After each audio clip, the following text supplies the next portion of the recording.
I'd like to hand things over to William and Sarah Faith, Scary Lady Sarah and William Faith, who are going to interview Lol Tolhurst. And is Lol online? Is Lol around? Yeah, I made him a post so he can put his video on now. Okay, so Lol, if you want to put your video on, or maybe he doesn't want to put his video on. He wants to do the voice of God. Drummers, my goodness. Uh-oh. I'm on mute. Can I unmute his audio? He can unmute his audio. Whoever's controlling this, the meeting can unmute everyone if they wish.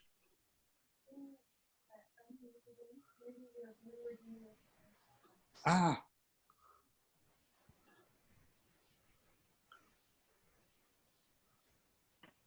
You know if Lol's... Well, there we go. Hey, Lol, how you doing? I'm all right. Can you see me? No, not yet. Something's happened there. Okay. Let's have a quick look, see what's going on. No button. It's over to the left, I think. Yeah, it's not actually letting me do that for some reason. If you have another camera on, it won't let you do both. That happened to me. I had my camera on. Ah, okay. All right, see what I'm doing. Yuck, yuck, yuck. Okay, let's go in recent items. I'll be with you, don't worry. I promise. Okay, got it. Nice to hear your voice. Yeah, at least I'm there, sort of like a, you know, away, sort of, you know, bizarre. Okay, getting better. Getting closer. We're circling round now. It might happen in a second. Send me a fax with your answers. Fax machines. Yeah. Okay. I'll mute myself. Oh. No, not looking good there. Hang on. Talk amongst yourselves. Yeah. It's on the bottom left for me. Yeah. Nothing is behaving the way it usually does. Hang on. It's the wonderful thing about standards. There's so many of them. Yeah. Any kind of window to do anything. Somebody said, that's weird. Go to Zoom app preferences. Yeah. Okay, let's have a look at that.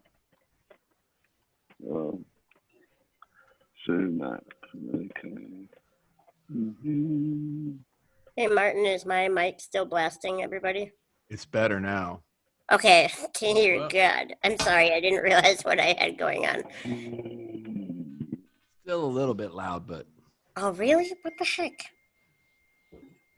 Oh, you love it, Galen. Okay, we might have a thing here. A good thing or a bad thing? I don't know. It's not letting me go anywhere near. I turned off all cameras, everything. Well, can we put a still of Lol? Yeah, I really like that. Yeah, put a still of me and I'll carry on. Something from Head on the Door, please. Yeah.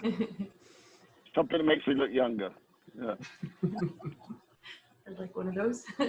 Well, so, okay, try again, Lol. You're now a co-host. Okay.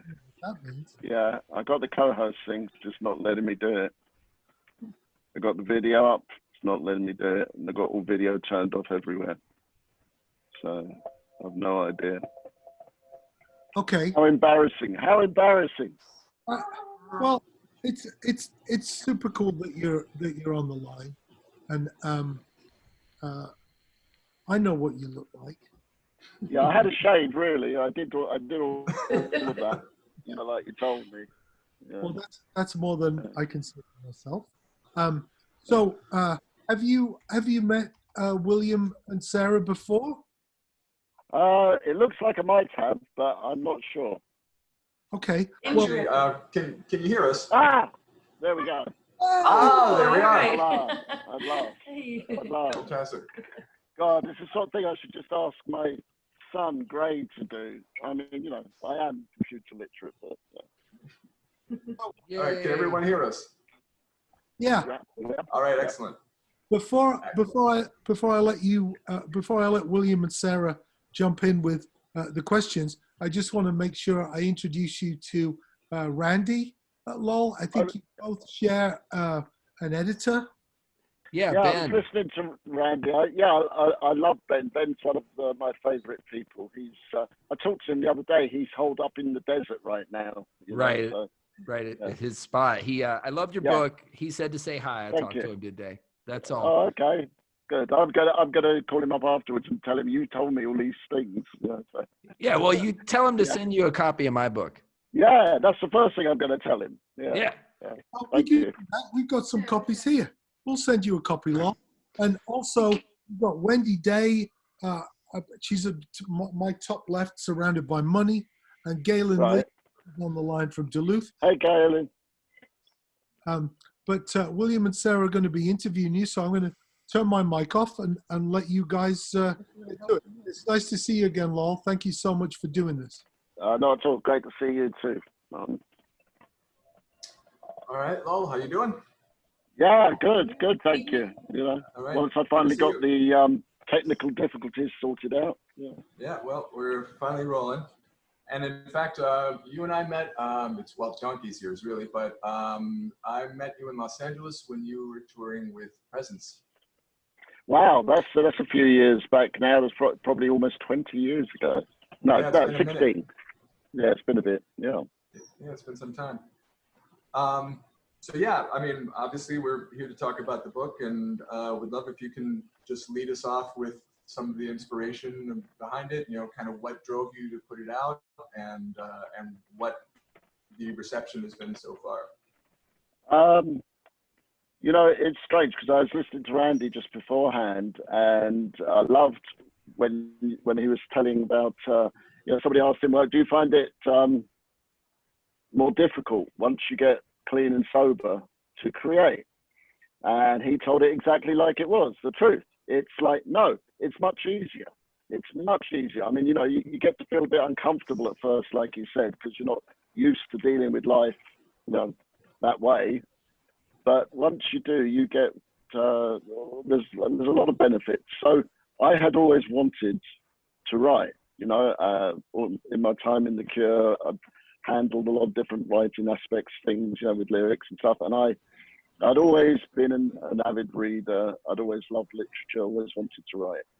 So one day about 4 or 5 years ago, my friend in New York, Rob, called me up and called my bluff and said, are you still thinking of writing a book? And I sort of went, yeah, sure. And he went, okay, because my friend's coming to open up a new publishing company in Los Angeles, and I'll get him to meet you. So I went, oh, okay. And that was actually Ben Schaefer. So I went for lunch with Ben, and I told him the idea I had for it, and he said, great, okay, let's get going. And so we did. And it's been the most wonderful experience I've had since the Cure, really, in lots of ways, because I've just spent, the book came out at the end of 2016, beginning of 2017, different territories.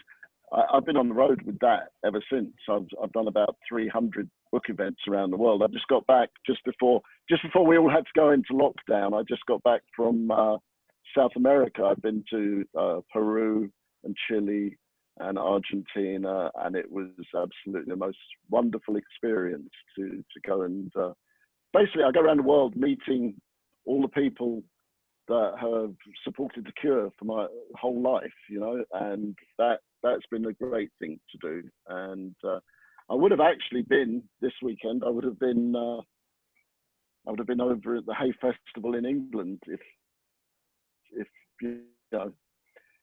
the COVID virus hadn't swept the world instead. So it's been very good to do. Loads of the questions that have come in have been from people in South America, actually. So I don't know if you're Okay. fresh in their mind or just have a fantastic audience. Yeah, I've got to admit, you know, going down there, it's like Beatlemania again. I really didn't expect it. You know, we arrived, Margie, my assistant, and me, we arrived about midnight one night in Mexico City, and I thought, oh no, but you know, it's just we're going to go to the hotel, go to sleep, and there was like 100 people waiting at the airport at midnight for us. You know, it was like, it was very weird, but it was very good. They're lovely people. Excellent. And it was, as a Cure fan, it was really interesting from myself to just kind of see where this book sort of connected and then picked up and went forward from the 10 Imaginary Years biography of the Cure. It kind of added a lot of depth and a lot of additional layers to it. And it was just an excellent, excellent read, I think, for any Cure fan. It's just a really rich and well-told story. Thank you. Have you gotten any reaction from your former bandmates about it? You know, yes. I told Robert was like the first person that I gave it to read, you know, probably in May of 2016. And I said, you know, I haven't read this. Is there anything you particularly disturbed by? You know, I don't think you would be, but if there's anything you're particularly disturbed by, ask me. You know, ask me. Maybe I'll change it. You know. So, and then I got an email. He said, "Well, I'm really happy that you've done something like this, written something and that."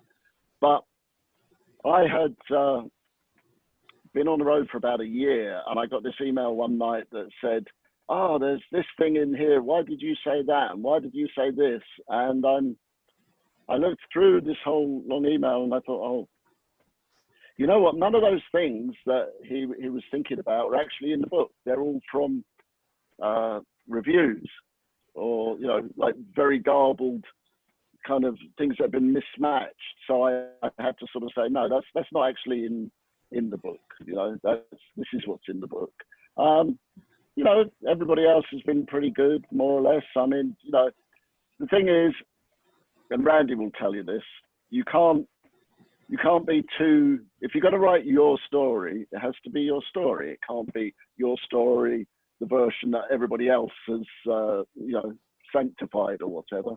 And also, you know, my book was never going to be about dishing the dirt, or, you know, I know where all the bodies are buried. I do, but I'm not, you know, that's not the point of writing it. The point of writing it was to just describe what had happened to me, and mainly for myself, before I forget it, you know, because it comes along. The good thing is, though, it is exactly the point in your life to write it when you've been away from things like that for a long time, you know, because I didn't really start to do it until I was like 50. I started to think about it, and you know, you have a much better perspective on it at that point, because when things are very fresh in your memory, you remember them with all your angst and all the problems that came with it. And, you know, after 25 years have passed, whatever, you know, your mind's clearer, and you can see it in the right perspective. So, you know, I'm sure, like Randy, I've caught the writing bug, you know, so I'm hard at work on the kind of follow-up right now. But it's been something that's been instrumental in a whole sort of creative renaissance for me. You know, I started writing a lot of music again, and started doing all kinds of things. And like Martin, nobody's as busy as Martin, because he does a million things, you know, all the time. But it's very true. It's like it's become a labor that loved me back, a labor of love that loved me back, you know. So it's been a wonderful experience. Well, a curious question tailing off of that, as an artist, and having obviously had to dive back over so many years to deliver this book, now that it's out, now that it's been received, now that it's out in the world, the reception, I mean, your experience of having done it, is it similar or fundamentally different from that sense of relief and satisfaction that you get after completing an album? Actually, it's very similar. It's similar in the way that we used to make music. We used to make albums. You know, like you would make an album, spend all this time recording it on tape, and then 6 months to a year later, it would surface. You know, it would suddenly be printed up and pressed now. Now, you know, you make something today, you can put it out today. You know, so book publishing very similar. You know, to the old style of doing things. You know, you finish the book, then it has to be proofread, then you have to do all the copy editing, and then eventually they go, yeah, okay, well, it's going to be out in a year's time. So by the time it comes to go out to the public, you haven't forgotten about it, but you've processed it so much that you're not kind of done with it, but you're probably on to a different frame of mind. And the thing I always used to like about making actual records was that when you actually went to go on tour to promote the record, 6 months after you'd made it and finished it, you get that feeling of joy all again, you know, from the music. And it's the same with the book. You know, I had almost forgotten that I'd written it, and then I went out on the first kind of leg of the book tour around America, actually. I think it was most of it. And then I went to France and England, and it was just wonderful, you know, to have that kind of relive it again a little bit, you know, every time. Excellent. All right, and I'll end the self-serving questions with one that sort of ties us into the group questions here, and the one that a lot of us want to know. Are we going to see any new material from Leavenhurst? Yes, we are, but probably not this year. I've been working on something this year, which has to be very secret, but it will see the light of day, and I'm very, very excited. So there is some new music coming for sure. Yeah. Okay, excellent. All right, and with your blessing, we'll get into some of the group questions here. Okay. All right. Well, it's So let's see, Nancy. Oh, hold on. Oh, sorry. Martin, It's like, I'm sorry. It's go on. going through a similar thing, Lowell. I'm using this time to revision my PIL book, and Right. it feels like I'm patting a dog on the head. These memories from 40 years ago, sharing them with people. It feels like I'm patting a dog on the head. It's this familiar. It's kind of a really comforting thing, you know. And I love that there's no dirt dishing. There's no room for that. Well, yeah, you know, at the end of the day, it's like, you know, people are going to be the way that they are. It's your experiences, you lived your life, you know, and that's what you have the right and also the ability to put out. So, you know, seems to be it's always drummers as well, always drummers that write the good books, you know. And Randy, but Randy's a drummer. He drummed all the way through the Pigface set. Yeah. Yeah. So Yeah. he's an honorary drummer. Yeah. A budget drummer. So, my interesting thing with the writing process, Lowell, is I had my life provided the story, right? It was already in place, but the theme of my book was personal accountability. My life's the story of me getting arrested and my alcoholism and all that stuff was just the vehicle I used to convey that theme. Right. And did you have a unifying sort of theme that became apparent to you as you wrote the book? Yeah. You know, actually, the whole thing in the end was kind of like Pilgrim's Progress. You know, you have to, you know, you have to go to the seventh circle of hell, but come out of it with some knowledge, as opposed to coming out of it with bitterness and self-serving stuff. Right. You know, so it's about redemption, of course. You know, the hero's journey. Joseph Campbell. Yeah, except you don't want to make yourself the hero all the time of every story. So No. Because that gets old pretty quick, you know. Sure. I mean, we have a president that does that, and you know. Yeah. Right. I have a whisper question. Can you hear Okay. me? I don't want to be too loud. Yeah. How did you actually go about writing? Did you set down time? Because I want to write a book this year. That's my big project. did you set down time every day at the same time, or did you just kind of like go? I'm curious about the actual process of writing a book like that. Right. Good. Yeah. Yeah. Absolutely. Yeah, I did. I had a process, and the only way I could do it was I said to myself, okay, I give myself 1 year, and that's all I'm going to do is write the book. I mean, I did other things, but I said all I'm going to do is write the book. A friend of mine said, some people have an office near here. You know, they're looking for somebody else to share their office space with them. Just there's two guys that do, I don't know, kind of web projects and things, and I think you'd like it. And it's only about a mile from where I live, so I thought, okay, that's a really good idea, because you know you could do it at home, you could do it all at home. But if you do it at home, you know, you sit there, you type, and then all of a sudden you go, time for lunch. Oh, that needs fixed over there. So I made it so I had to go to a place to go to work every day, and I'd read a lot of different things. Actually, some books that Ben Schaefer told me about. You know, like Stephen King's book on writing, and he said, well, you know, I have a place that I write in, and nobody gets to read anything until the first draft's finished. So I just went in for a year to my office, 4 or 5 hours a day, and just wrote. And some days, you know, you get 200 words and it's horrible, and some days you get 2,000 and you don't want to stop. But then I did the other thing that Hemingway always said, you know, never finish your story every day. You know, always leave a little bit there to come back to the next day. And if you do that consistently, I did it like, you know, 5 days a week for a year.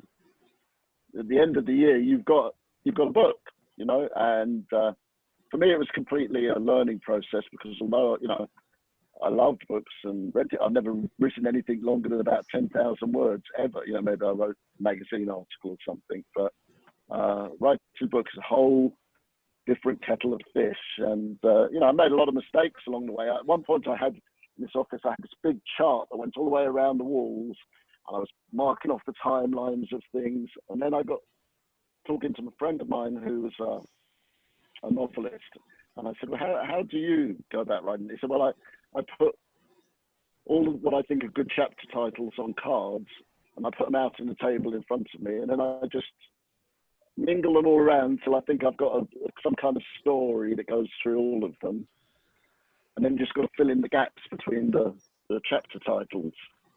And it's kind of like that. I mean, the first thing I wrote for the whole book wasn't at the beginning. I didn't start that, sit down and just write, you know, okay, in the beginning, this is what happened. I actually started when I got back together with The Cure in 2011 at the Sydney Opera House, and I wrote all about that. And my agent said to me, oh, well, you know, you should go and see this person. I won't name her. She's not a writer.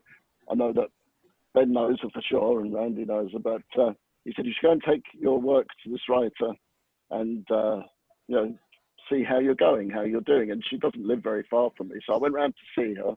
She's a little older than me.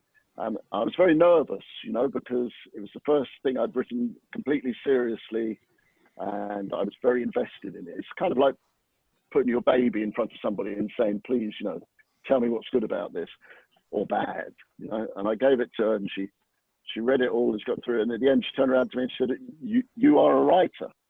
You're a writer. Just, you know, and handed it back to me, and I was just like, oh, okay, you know. And then I could kind of go on. I needed some kind of validation, you know, just to know that I was doing the right thing. But yeah, absolutely, the process was 1 year sitting down and writing every day. Well, that's pretty useful for me to hear too, Lowell. Thank you. Good. Okay. When I was writing my book, my friend Kevin is a best-selling author. He wrote a book called The Yellow Birds, which was made into a movie. And he was the guy I first showed my writing to, because he's like a National Book Award finalist. And he's like, I showed him some of the chapters, and he was like, you're a writer. And he said, the most important thing to remember is that when we sit down at the blank page, we engage with something true. As long as you engage with something true, you make the blank page your bitch. Now go finish the book. Right. that wasn't quite what it was. It was Pamela DeBarge. Oh yeah. And, yeah, and she didn't actually say that to me. She didn't say anything about making anything for my bitch, but she said, yeah, you know, it's got to be truthful, and that was the thing that stopped me at the beginning, because I had to be aware that if I'm going to write it, it has to be 100% true. It has to be the truth. Because if it isn't, people that read it very soon will understand that it's not true. You know, that Yes. you can't really fool the reader. You know, you can kind of skirt around things, but you can't really fool them. And so I thought, okay, am I prepared to put everything out there? Not, you know, not my war wounds, so to speak, but am I prepared to be just me and be vulnerable? And once I'd made that decision, it was easy, you know. Sarah, do you? I'm sorry, I kind of interrupted. I know there's a ton of questions to get to. Yes. So, go ahead and get started. Okay. So the questions, we've kind of put them in different groups. Okay. The first bit were people who wanted to know about your early cure days. So a woman in Argentina named Nancy asks if you have any memories from your visit there in 1987. Well, yes, and that's actually probably a whole chapter in the book, because we had a couple of riots. I mean, we went just after General Galtieri had been deposed and stuff. So it was pretty. It's funny because when I just went to South America before Christmas, and the same thing was happening again. You know, we were supposed to go to Bolivia, and I got a phone call from Bolivia. Said, don't come right now because they're not letting people out of the airport. You know, you won't be able to actually get into the country. So, and then we got to Chile, and they just had all these riots in Chile as well. So, you know, it's very volatile down there. But in Argentina, the first time we went, it was we probably the first band from you know, England or the US that had been there after all of that trouble that had erupted. And a lot of people came to see us, and it was really kind of a good show. But the trouble is if you repress people for so long, you know, they have all this enthusiastic energy, I think is probably the best way to describe it. So things got out of hand, and there was a riot, and you know, things happened there was a few deaths and stuff, which are, you know, pretty bad, obviously. But you know, people would say, oh well, you know, wondered if the band was had something, you know, didn't want to be coming back to Argentina, and that was never the way. That was never what we thought. We understood what the mood was, and it wasn't directed towards us. You know, it was directed towards the situation they've been living in. And so when I went back this last time after Christmas, before Christmas time, sorry, it was very nice to go back and talk to people. And some people had been at those concerts, you know, like 1987. So that was kind of amazing, you know. So no, it was good. It was good. All right, there's another one here. It says, on 17 Seconds, Faith, and especially Pornography, your playing became more and more tribal, a bit like Joy Division, Bauhaus, or the Banshees. Was it on purpose? I wouldn't say it was on purpose, but I'd say there is a purpose behind it, if that makes sense. It's like that, you know, two of those bands that you named, like the Banshees and Bauhaus, I have great admiration for, particularly for the drummers in those bands, right? So obviously, and Joy Division, of course. Stephen Morrison is a great drummer. But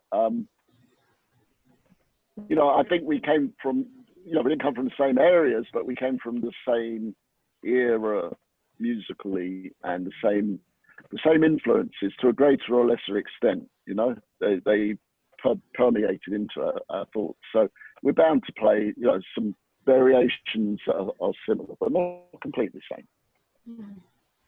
Okay. And a fan named Rick would like to know what led rototoms specifically for your kids. A lot of the things that we did in The Cure were, you know, a lot of people when they start bands, they you know, maybe they're young, sort of 13, 14, and they hear different bands, they get into music, and then they start going, okay, we'll form a band. Well, you know, what was our influence? Okay, I want to play drums like this guy, or I want to play guitar like this band. But for the Cure, we had a different modus operandi. We said, what don't we like? You know, what don't we like, and what are we not going to play? Well, we're not going to long guitar solos. You know, we had to calm Pearl down a bit because he was really good at that kind of stuff. And you know, for me, I had started playing drums as a way to express myself. You know, if we'd been able to be furniture movers and express ourselves, I would have done that. But it was, you know, to me, it was the expression that was important. So I looked at a lot of things that I'd seen people play, different kind of drums. And at the time, a lot of people played these things called concert toms, which were like big and deep with only one head. And they were very 1970s. And suddenly one day I saw these rototoms and I thought, they look completely different. Most people would just use them as additions to their kit. But I decided, okay, I'm going to make my whole kit out of it. And it looked a lot different. And also, you know, from a vanity point of view, you know, if you're the drummer, you get stuck behind this whole list of things, you know, and you have to kind of look over the top. But the good thing about rototoms, they're so small and spindly, is that everybody could see what I was wearing. You know, I'm by far the most sartorial member of the Cure, so you know, it was good to do that. You know, like Charlie Watts. Charlie Watts is the most sartorial in the Rolling Stones. You know, so I was like, okay, he just played behind a small kit, looked very dapper. So I thought, okay, I'm going to make sure people can see what I'm wearing. You know? Excellent. So Carlo wants to know, which of the Cure's albums represents what you always wanted to do as an artist? You know, this question comes up again and again, so I have some different answers. They're all true.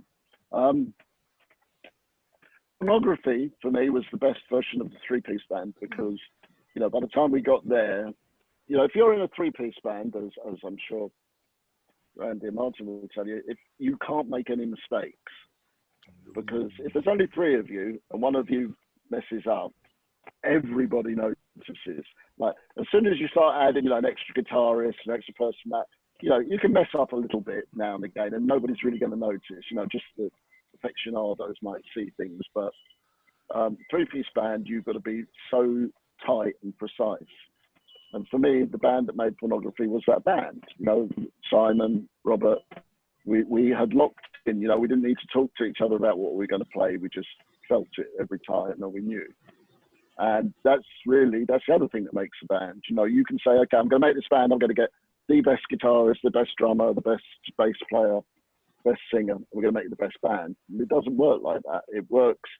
There's some kind of, I think Joe Strummer in The Clash said it best. He said, you know, you can't mess with the chemistry. You know, when they had all the trouble with Topper and his problems, you know, they should have actually just looked after Topper, because Topper that was the chemistry right there. You know, he was like so, you know, absolutely vital to the way that the Clash sounded and who they were. And but you know, you learn those lessons gradually as you go on. But for me, the band that made Pornography was the best band. And then the next band, which was, you know, a bigger version with Boris and Pearl, with Kiss Me, that was like a great album to make, you know. And had a lot of joy of life in it, you know. Excellent. Let's see. All right. David asks, what's your favorite Cure record post disintegration? You know, I've got to be honest, I'm not sure that I've listened to them enough to know, because, you know, for me, well, you know, it's not me just saying it. Well, it is me just saying it, but you know, unless, for me, the Cure was like, you know, because I started from the very beginning for a good portion of my life, and even now, you know, it's part of my soul. So things that I was not there for, I don't really have an opinion about, because every Cure album, if you say the name of it, if I was there, even if I was only there in body, you know, if my mind had gone somewhere else, but if I was there, it's like a diary. Each of those records is like a diary to me. So I remember what happened. I remember how it came about. I remembered what we were talking about. And so albums after for that. I don't really, you know, I have individual tracks from time to time that I hear and I think, oh, yeah, that's good. But some things I listen to and I think, yeah, if I was there, I would have done this. And so, you know, it's the sort of thing I can't really say I listen to it that much, you know, I'm being honest. All right, somewhat more techie question here. I'll merge these two questions together. During the faith sessions and recording, did you pull in DR55 at the time rather than real drums for all of the tracks, and then adding to it? What was your general experience and impression during the creation of Faith? So what are they saying about the album Faith? Yeah. Yeah. No, we didn't introduce that drum machine until Pornography, and on Pornography we only used it on one track, 100 Years, because that was the only reason. Everything else is these, and on Faith everything is these. So, you know, I think a lot of people that play music now find it almost impossible to understand that back, you know, in the late 70s, early 80s, drummers generally didn't play to a drum machine or a click track or anything like that. They just played, you know, and I had listened to a lot of Jackie Leibitz from Cannes, such a brilliant drummer, and he would say, you have to learn to play like a metronome and just play, you know, like that all the time. And so that's how I played, and that's all I wanted to do. I would get into the mantra of it and I would lock into the rhythm. And to me, it was just important just to be very precise on time. So that's how, you know, a lot of people listen to some of the early Cure stuff and they say, oh, what drum machine did you use for there? And I go, this drum machine, you know, that was it. So, you know, it's a different skill. Switching gears a bit, question-wise, we've got one from Luca, who's saying, in Cured, your book, you said you don't like the UK as a place to live. How do you think Crawley and London had a part in the earlier Cure? Yeah, it's very funny. Like about sometime last year, the local paper in Crawley, which is a suburb of London, you know, it's to the south, right? My elder brother still lives there, and he sent me a copy of the local paper, and they had, last year was like the 40th anniversary of the Cure, so they had a museum, and they put a Cure exhibition in it, and they, you know, they asked me for a few things. I had a few things for them, whatever, and you know, that went on. And then on the day it opened, the local paper had this headline, and it quoted from my book, and it said, he hates us, he hates the town, but we still love him. You know, I don't hate them. I don't hate them. It's just, you know, without that place, we wouldn't have wanted to escape and get out, you know, because it was. This tells you just like how it is as a place. A few years ago, I went back to England and I visited Michael Dempsey, the first Cure bass player. We're still very good friends. And Michael said, oh, you know, I'll pick you up from the airport because he lives not that far away. And he said, on the way back, do you want to go and see the old places that we used to play? And I went, okay. So we drove around, we stopped at the Rocket, which was like the first pub we ever played.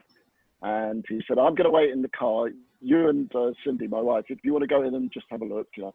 And I thought, that's strange. Why doesn't he want to come in? And I went in, you know, and I was looking about. It was Sunday night, and there was about 3 people in there. You know, without making too much of it, the only reason that pub ever has anybody going there now is because we played there 40 years ago, you know. They have nothing inside. There are no pictures of us. They have nothing. They have not made anything about it, and they don't care, and they never will, you know. And so I'm very, you know, I have a friend now, because like, as you get older, your friends get into different positions of authority. So I have a friend that's on the council there now that I grew up with, and he said to me, "Oh, I'm gonna, petition the council to put up, some kind of plaque there so that people will know." It's never going to happen.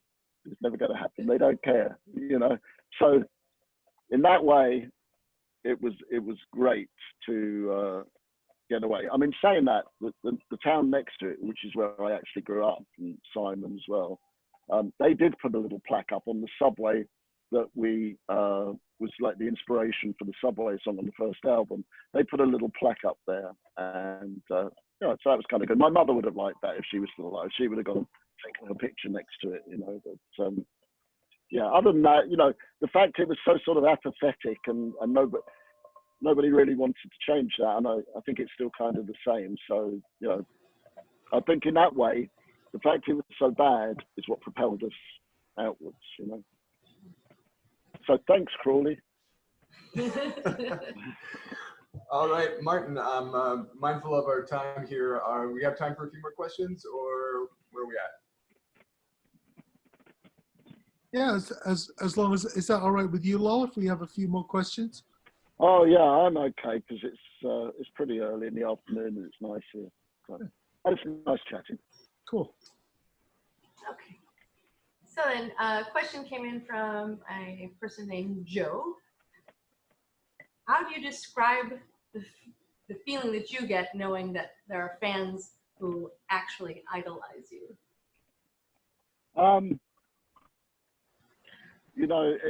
I guess I feel humbled and flattered at the same time that anybody would think that. Sometimes it's a little scary. I did book event. Actually, I think it was in Mexico City, and when I turned up, the whole place is full, and they have security guards for me for a book event. Armed security guards, guys with big guns standing next to me as I'm doing things. And the people in the bookstore said it's the first time we've ever had armed security for a book signing. And so that side of it can be a bit freaky, because I want to get close to people and I want to talk to them and I want to do things with them. But sometimes, I always think of I don't put myself in the same boat at all, but I always think of Mark Chapman and John Lennon. There are some people out there who whatever is going on is not quite what should be going on. Let's put it that way. And so that's the bad side of it. But everything else is wonderful, of course. It's nice. It's flattering, of course. And humbling. All right, and this is one, as a touring musician, I think that you could do an entire session just on this, but definitely curious to hear the answer to this question. Molly Kelly asks, what is the single weirdest thing that you have seen on tour? Wow. Actually, I don't know, really. I mean, there are a million things, but I did see something weird that I put up today on my Twitter page. It's not weird. It was just like something that would never happen to you and happened to me. I went a few years ago to the Grammys here in Los Angeles, and I went to a Grammy party afterwards, because that's the best thing about it. The Grammys themselves are deadly boring. You sit there for 5-6 hours, and and I was running around this sort of backstage area with maze of tunnels, and I came around the corner straight into Little Richard, standing right in front of me. And we both had this second where we just sort of looked at each other, and he smiled, I smiled, and we waved, and we went on, and it was like meeting God. It was like meeting the God of music was right there in front of me, and so that was a heart stopper, really. So that was a weird thing, and I just thought about it today, because unfortunately he passed away. So. Yeah, given today's news, very timely. 87. Yeah, 87's not bad. If I get to 87, I'll be very happy. Yeah. Okay, and I don't know if this is the same Molly, but another Molly has asked, do you have any advice for young, inexperienced musicians who are just starting out? All Cure fans are called Molly, by the way. Weird. Yeah, no. Yeah. Any advice? I'm gonna resist the temptation to be facetious. I really don't want to be. You know, my son is a young musician. You know, he's 28 and he has a band, and it's a lot harder now in some ways, I think, because of the internet. You know, there's so much stuff that you can see. You can just dial on, get on your phone. You got stuff. When I first started playing in the late 70s, when I first came to America, we could tour around the whole of America playing small clubs, colleges, anywhere. We could do it 5, 6 nights a week for months on end, and we could support ourselves. And it was relatively easy. You know, there came a point where both me and Michael, Robert didn't have to because Robert never had a job, but me and Michael just said, okay, next week we'll stop working and we're going to go full time as professional musicians. And you could kind of do it, you know, and you could support yourself enough to be able to do it. Now I think it's almost impossible, you know. It's like, unless you've got a great, you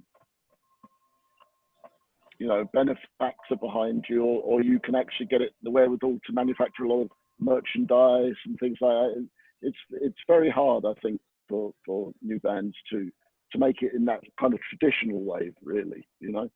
So I think the best advice I can give is just find what is your difference and make that your selling point, because that's how you're going to be able to live, you know.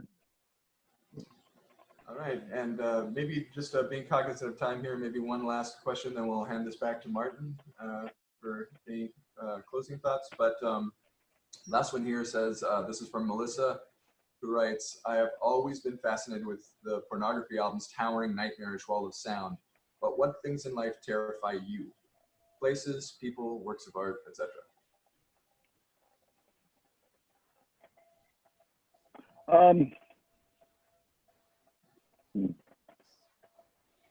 I don't know. I tried to, you know, I'm not fearless for sure, but I tried to not dwell on the things that make me scared, because then all I'll do is be scared. I don't know. I mean, you know, the most obvious thing that scares me is who's sitting in the White House right now. That scares the hell out of me, you know. But, you know, I am a citizen, so I can vote. So, you know, that's what I'm going to do. So everybody get out and vote, you know. That's the only way you're going to change anything. I don't know. You know, the older I get, the less scared I get about things, because I'm aware that, you know, every day on this side of the grass is actually pretty good, you know. So I try to focus on that rather than, you know, eternity. And then the last thing, any other projects you care to tag before we wrap? No, I mean, I've got a lot of things in, just like Martin, I've got a lot of things, you know, on the back burner going, and they should see the light of day sooner or later, you know. All right, we'll hand this back to Martin. Cheers, Lil. Hey, thanks, William. Thanks, Sarah. Hey, are you DJing tonight, Sarah? Yes, We indeed. both are, yeah. yep. We're DJing an online version of a club we would normally be doing live. But, in this shelter So how place, does one do that? How does one do that? Do you sit behind decks and dance up and down, or? basically Pretty much, yeah. a little less bounce and but Yeah, we've had to figure it out, you know, from the tech point of view, and the only other problem we're having is everyone else in the world had the same idea at the same time. So, Yeah. I had this thing.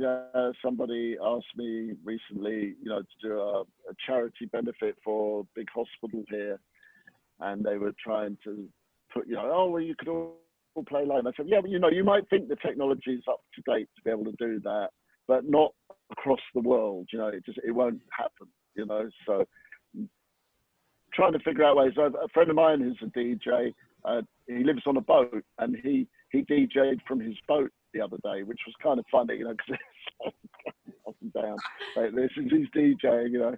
But it was interesting. Yeah, I know everybody's trying to do it this way, and well, thank God we have this way. Otherwise, we'd all be, you know, just sitting in our four walls, right? Absolutely. That's the act. Yeah. Right. I think Yeah, and this we've lost our actual work as start from our Right. passion with this. So we've tried different platforms. We like Twitch. So if anyone wants to Oh, check yeah. us out. So yeah, we've been So DJing nice. through there, and then our band is doing our band, the Bellwether Syndicate, shameless plug, is doing a live stream on Twitch next Friday as well. if you want to Okay, put good. the links in the chat, everybody's checking out the chat. That would be great. I remember Okay, when fantastic. Thanks, Martin. we both DJ'd the last time you were in Chicago, Lowell, At a at the hair- and I Yes, think we did. we both did exactly the same songs. We both had all the same songs. It was a fun kind of. It was a fun night. It was pretty. Yeah, it was pretty fun. It Yeah. was nice. Is there anybody from that era that doesn't play Tiger Feet by Mud? You know, it's funny. You know, the Les Gray, who was the singer in Mud, used to go to the pub that I used to go to in when I lived in London. Me and Robert used to go to this one pub, was like halfway between where we both lived, and we would go to this pub, and every Christmas, Les would get up and sing the other Mud song about "It will be lonely this Christmas," you know. Without you to hold. Without you to hold, yes. And Les would do it after he was, let's put it this way, he'd had a few shandies when he would do it. It was kind of great, but yeah.